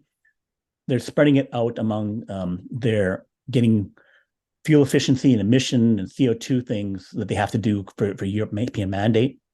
So they're spending a bunch of money on that, and they're spending very little on the electric cars. And they still have hydrogen trucks in their plant, right? So I looked at their annual report from last year, and they're going to roll out hydrogen vehicles in 2025. So all the money they're spending on this stuff. So the 5 years of research they took to make the eCascadia truck, which has the 150-mile and 220-mile range, and they're making a few hundred a year, Right, right? because it's useless. Right. But they all the guys in like 2022 before the Tesla semi came out, they're talking about, well, still an adoption problem. We don't have the charging stuff. We don't have the the sticker shock at the 300,000, 500,000 cost for each of these things. So the guys aren't buying it. They don't know if it's going to have the maintenance issues and other stuff. So all these reasons why they didn't want to do it, and saying, well, we'll make enough based on the government mandates. And the government, like California, says we're going to put $10 billion into buying EV trucks and other things over the next 6 years. So like $1.5 billion. So basically enough for like a few thousand, maybe 5,000 a year, right? And then other places may also be doing these giveaways. So they're sizing their production to, we're going to get a piece of these massively subsidized trucks, right? Where you're giving me 250K, 300K, which is what New York and California are doing to make these vehicles. If you're not subsidized, no one's buying it, right? And they're not going in high volume. The most is saying, oh, maybe we'll make 2,000, 3,000 a year, right? That's their idea of mass production. So if Tesla does go to 50,000, then no one has the factories, no one has the competitive trucks. Mercedes-Benz is going to make the Octurus, I don't know how to pronounce it, but they're making a new long-haul truck, which will have 500 kilometers of range, 300 miles, starting in serial production in 2024, if they hit their target. So serial production means I'm making like 10 a month, 20 a month hand-built, which is the level that Tesla's at now with the Semi before they go to real mass production, right? Yeah. So the vehicle and the technology is not there yet, some years behind, and then they have to prove this all out, and they don't have mega packs. Tesla can make 10,000 mega packs and then 20,000 mega packs, and then you need that for the mega charging network, right? So you're only competing on the what they call the dryage, moving stuff between ports, the short haul, use case. That's where you're doing it. That's where the governments have funded it. So if Tesla goes to the only one who can do regional trucks, right, then the market's to themselves, and they have the better pricing versus the diesel vehicles. Also, Tesla's going to end up having lower costs of goods sold. Tesla's cost of, if Tesla's building at scale and no one else is, right, then Tesla's going to have lower manufacturing costs. Not to mention, Tesla's probably going to have a lot of other efficiencies. Right. So, and they have all the parts that they share in common with all the other vehicles. The same motors as the Plaid, same motors as the Cybertruck, same other systems, right? So they have everything else in volume, and no one else does. And then the biggest competitor is about a $60 billion company. That's got the most of significant part of Europe. 30% of Europe, 40% of the United States, and they got $60 million, and they would be struggle. They'd have to a government has to give me $10 billion, $5 billion, so I can make a factory a comparable size to what Tesla is doing in Nevada. Tesla's going to do that for $3.9 billion at the initial deposit on what they're going to make there, and then they make the batteries and the semi truck stuff. So the Tesla's already deploying about $10 billion of Nevada factory expansion, Lathrop factory, R&D, and then all this other stuff that they're sharing with other things. And the other guys, their whole company is $60 billion, and they need to keep the other stuff going. So how can they'd have to get a government savior to come in to here, we're going to Airbus you. You need to catch up. We need to do something, right? If they don't come in with an Airbus-like thing to make you competitive with Tesla, then they're not going to be competitive with Tesla. So I'm just going back on this a little bit. It seems to me like what you're saying is Cybertruck will ultimately sell, if the US market for pickup trucks is 3 million vehicles and Tesla's going to capture 80%, even if it's less than that, Tesla might sell 2 million Cybertrucks a year. And then for semi, Tesla might sell 1 million semis a year. So in their master plan, they said 2 million long haul semi trucks, 1 million short haul. So they said 3 million per year. So if they had 80% of that, it would be 2 million. Right. 8% of that would be 2.4 million. Yeah, 2.4 million. Eventually. Yeah. And it's not going to be 2030 unless they get, the Tesla bot and other things happening. It's going to be 2035, maybe 2038. But increasing the scale of manufacturing to get to the point where they can make this many. I mean, this is my take on Tesla all the time, is I don't think Tesla's demand limited as much as they are manufacturing limited and engineering limited to be able to get these things together and get them produced in higher volumes. All right, let's turn to FSD and FSD beta. So I have FSD. I downloaded last night or installed last night the latest version of FSD beta, version 11.3.6. I've been driving version 11.3 for a few weeks now, other earlier versions of 11.3.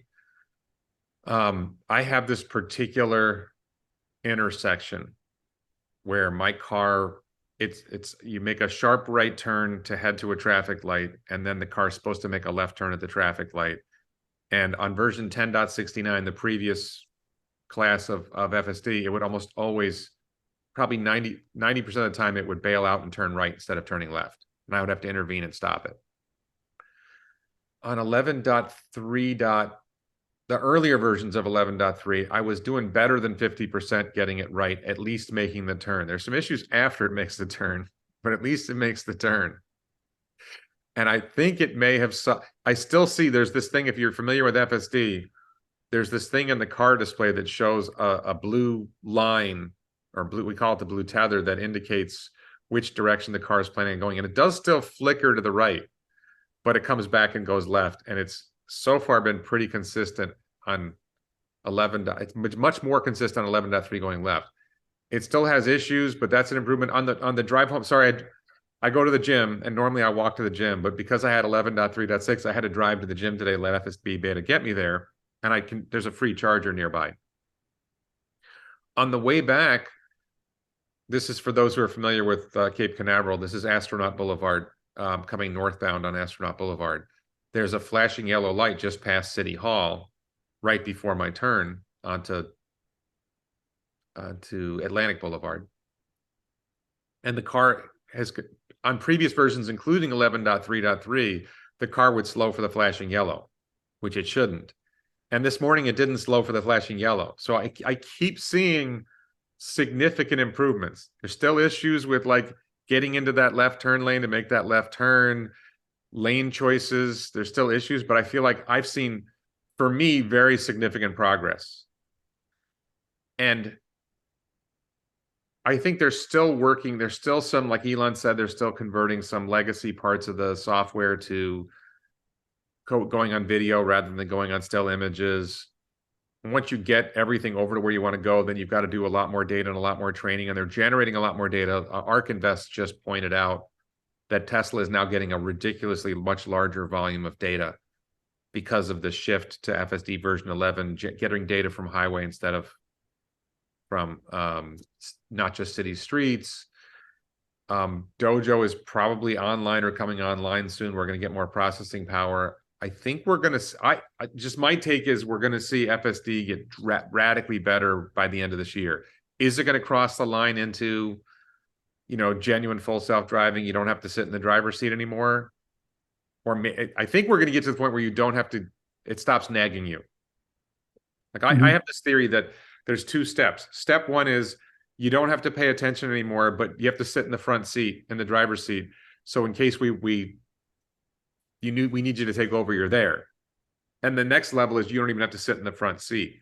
I think we're going to get to you don't have to pay attention anymore. The nags are gone. You have to sit there, but the nags are gone by the end of this year. And we're going to get to you can sit in the back seat next year. That's just I tend to be very optimistic about it. What are you seeing with FSD Beta and the future, next couple of years and beyond? So, in terms of the plateau of where it gets to, that is unclear. But they said that they were using generative AI for the language of lanes, right? And the fact that generative AI, the ChatGPT type stuff, is just taken off like crazy, right? That indicates that they are leveraging those kind of AI capabilities as well. And so that would, we're seeing the more visibly seeing the improvement of the ChatGPT like systems, and we're expecting that to get like 10x better by the end of the year, with GPT-5, right? So Tesla will also have the same thing, right? And then how much, if everything's converted over to, neural nets, which is, the generative AI type stuff, then they're on the same progress curve as that, right? So that gives me confidence that, and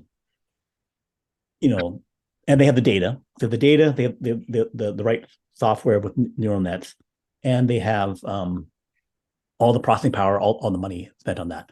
So I think that they get to full robotaxi level, as you say, in Q4, Q1. And if we're over optimistic, then Q3 next year is plenty fine. But the issue then would be that if they get to what you're talking about, super comfortable, where everyone's fully confident in it, all the, nervous drivers who, I don't feel comfortable with it, they also feel good. So the people who are confident with it feel really great about it. And the people who are not as confident feel good about it. You give the 2-month free trial to people, and then you get the 3-5x adoption. And if you solve the roads in China and other places, which they're coming to there, then, and they solve the issue of like they're concerned about them spying on whatever the military stuff is, then the adoption rate can go up to 40-50%, especially if you bundle it with insurance.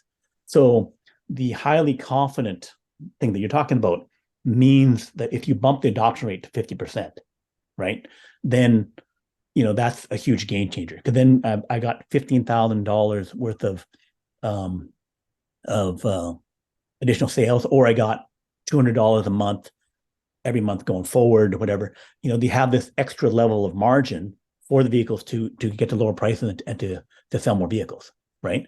So, and then the quarter it hits of like, when did it hit quarter wise for robotaxi is some of that. If we're saying Q1 to Q4 next year, good enough, right? Because then you still have to make all the robotaxi vehicles in high volume, although you can suck up all the people who bought FSD into a Airbnb like network, faster. You can say, okay, flip it on.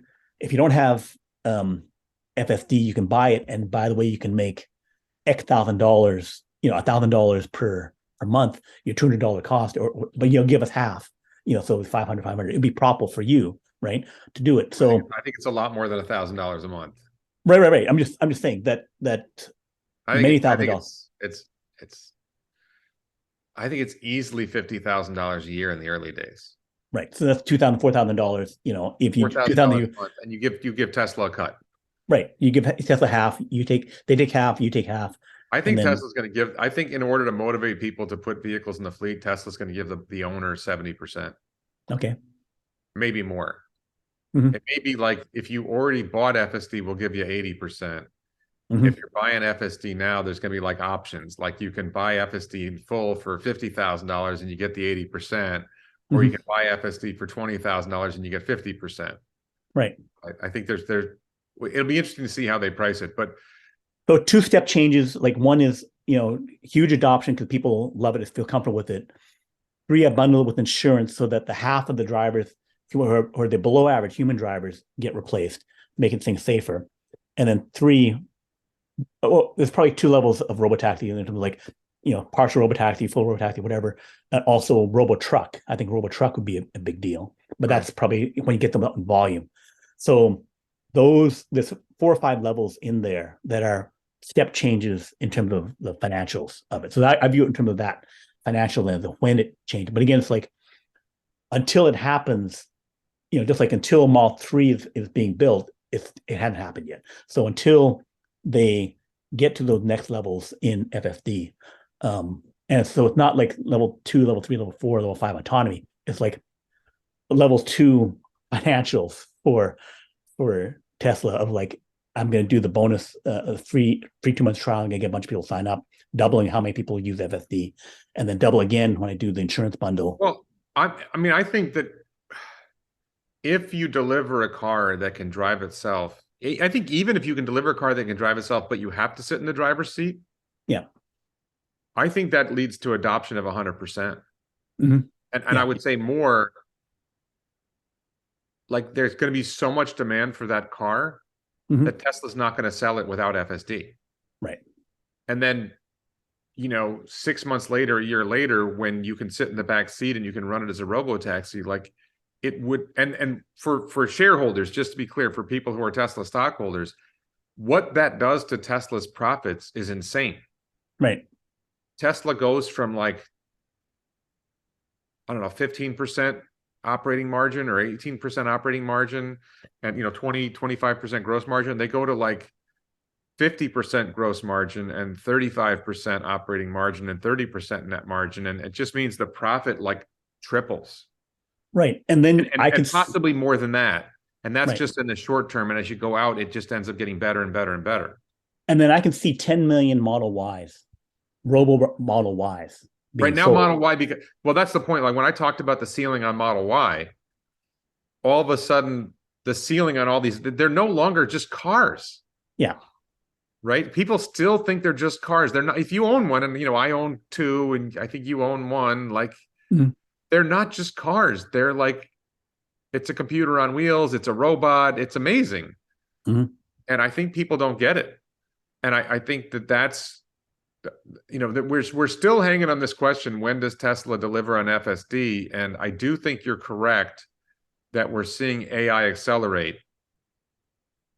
And Tesla's going to be a part of that acceleration with the combination of Dojo, with the increased volume of data, with figuring out the models. I think the shift from the still images to the 3D video, the 3D video clips, and Elon talks about how the neural nets are growing, and I don't think we understand that.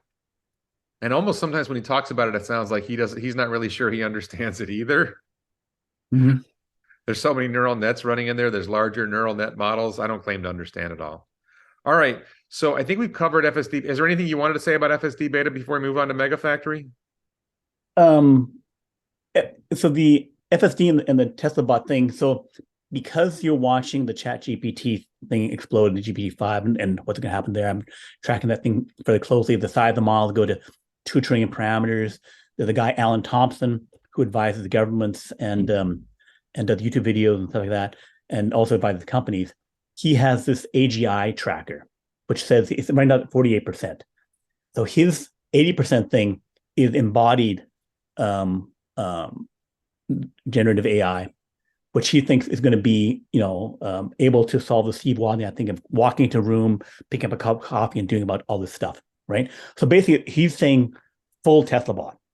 He's saying full Tesla bot within 36 months. And he's probably saying even faster, like 12 to 24 months, right? So this is a non-Tesla guy saying that humanoid bot is going to happen with this generative AI in this, his super pessimistic case, 36 months. If you listen to him talk, he's talking 12 to 24. And right? You're saying I can say to the bot, hey, go to the kitchen, get me a beer out of the fridge. Right. And that'll be done, and that'll be available in less than 2 years. Right. Sometime late in 2024 or something like that. That'd be roughly when it could happen. Right. So sorry, not a beer. Make me a vegan smoothie. Sorry, just to be clear, right. It's not gonna be a beer, it's gonna be a vegan smoothie. Right. So other people are saying that, and I can go over the side of the model. We can do a longer deep dive on that, right? In terms of like how many trained parameters, how that stuff explodes.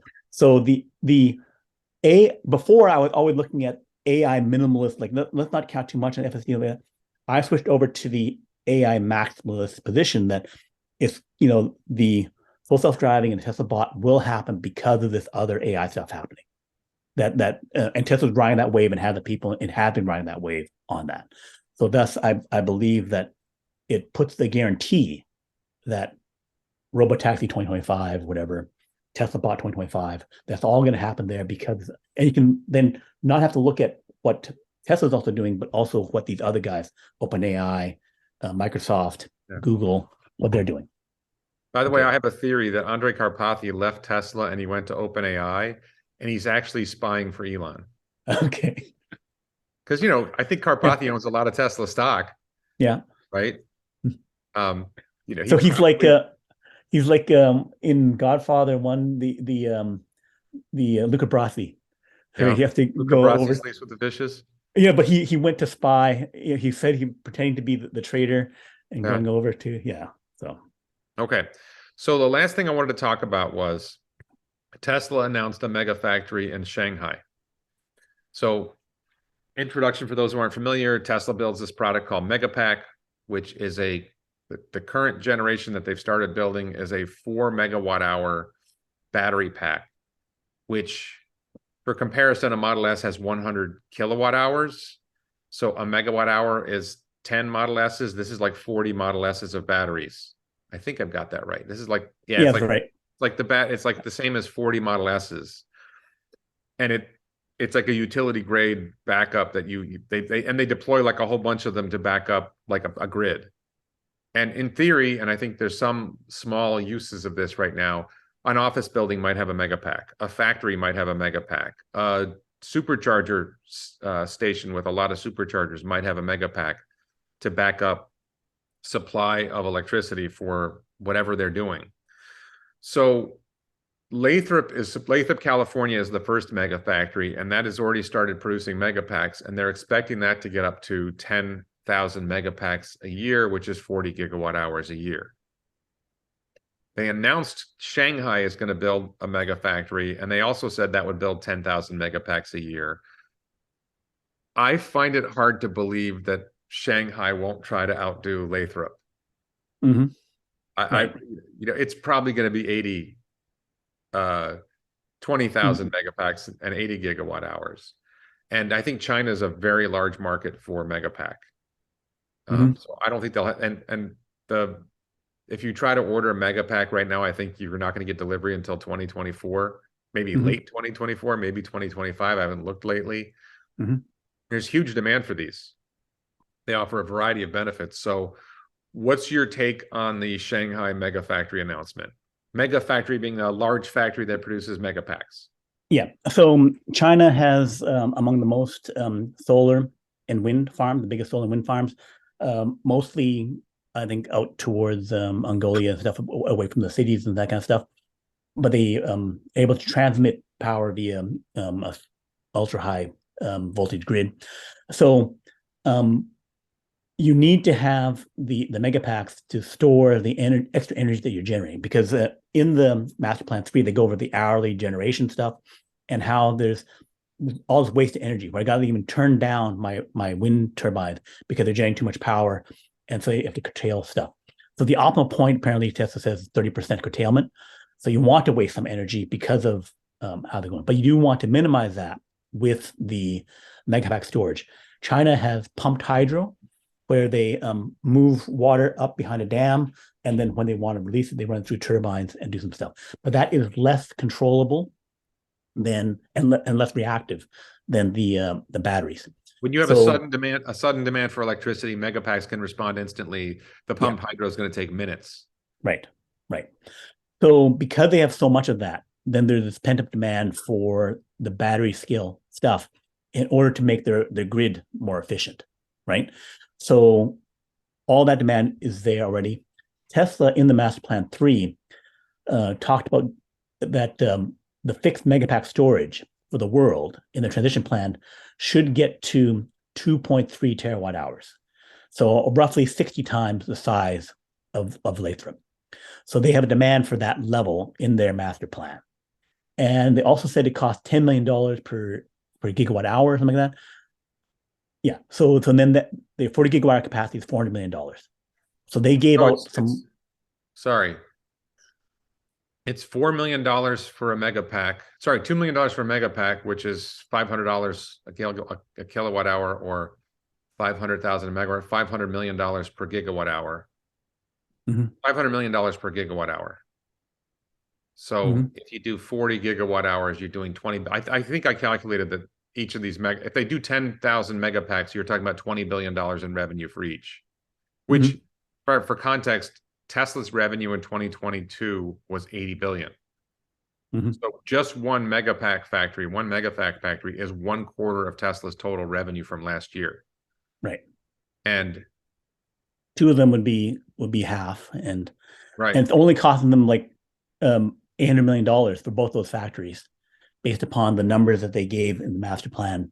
Yeah, it's a less complicated product than, it's more complicated than a car, but it's a $2 million product.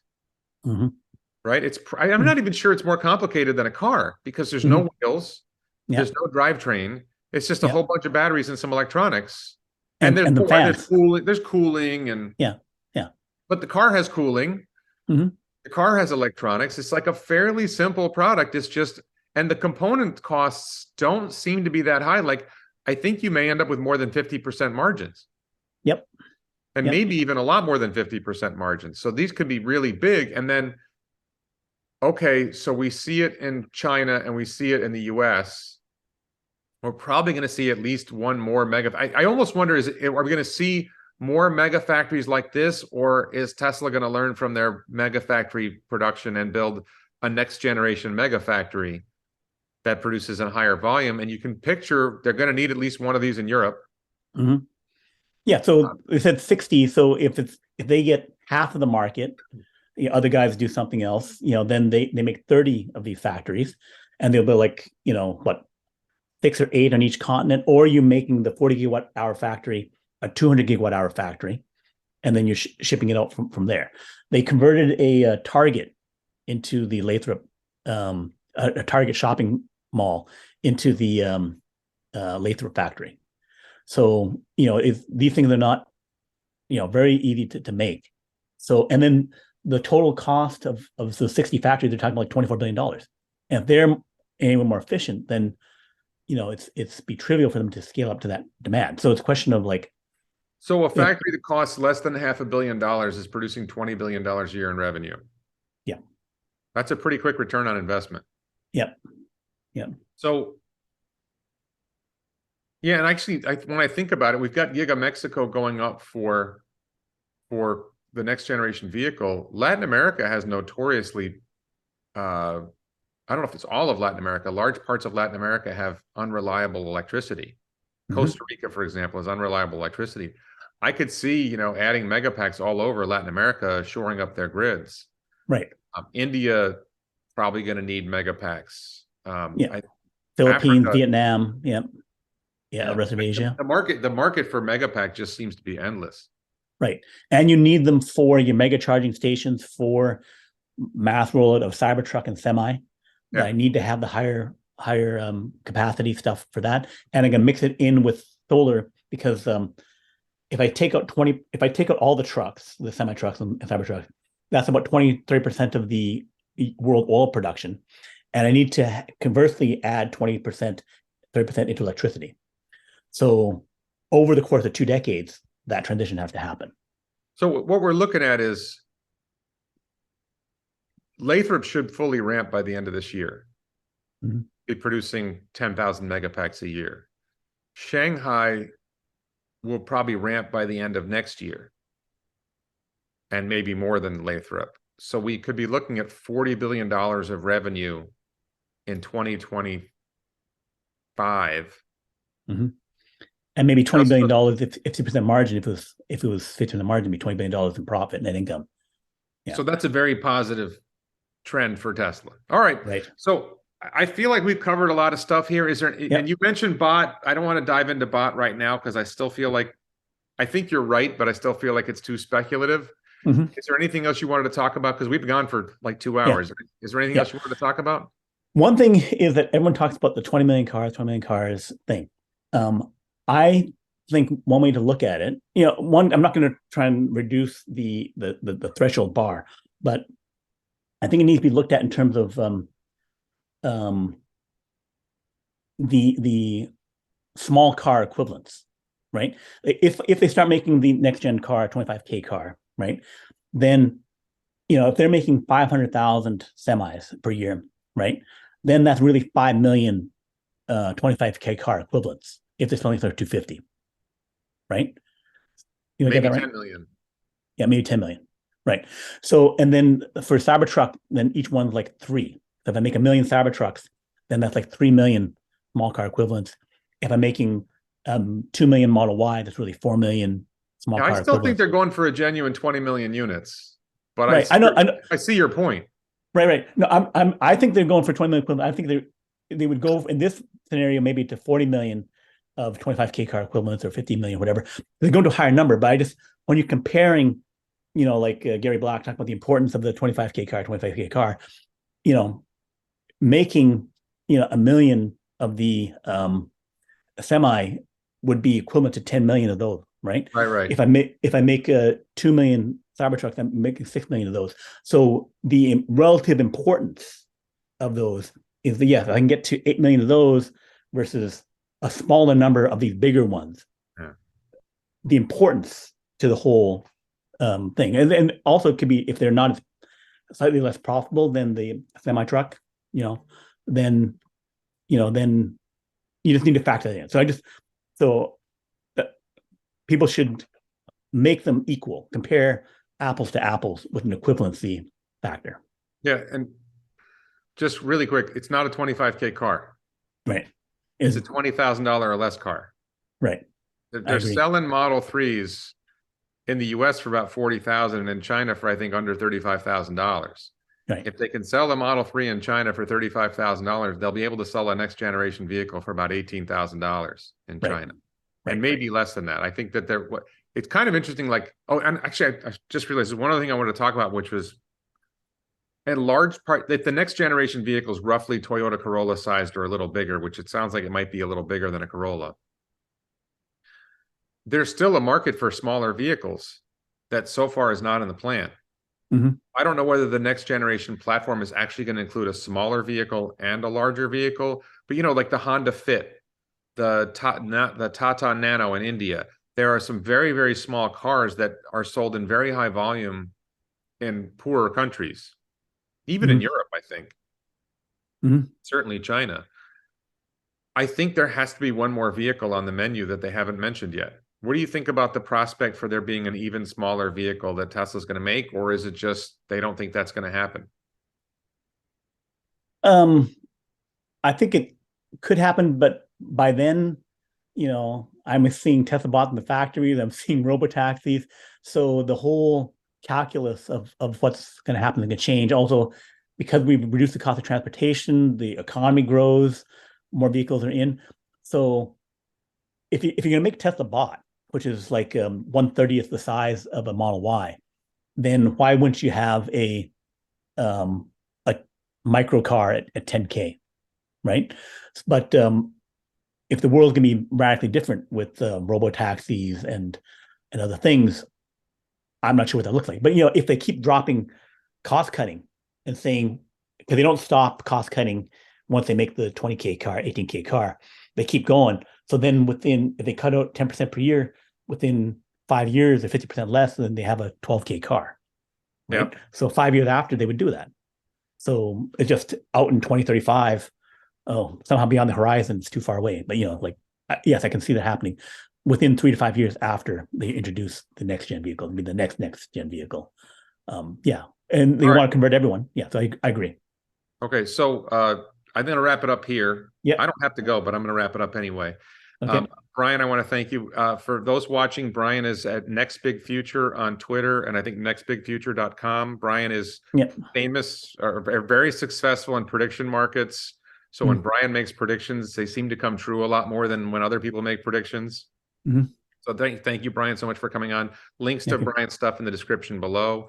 For everybody else, please check out the t-shirts, the Tesla Man t-shirt and others at elonbits.com, the stainless steel water bottles. I use these all the time. Please check out my other videos. Please support me on the Locals platform, on Patreon, as a YouTube channel member, or now as a Twitter subscriber. And thanks everybody so much for watching.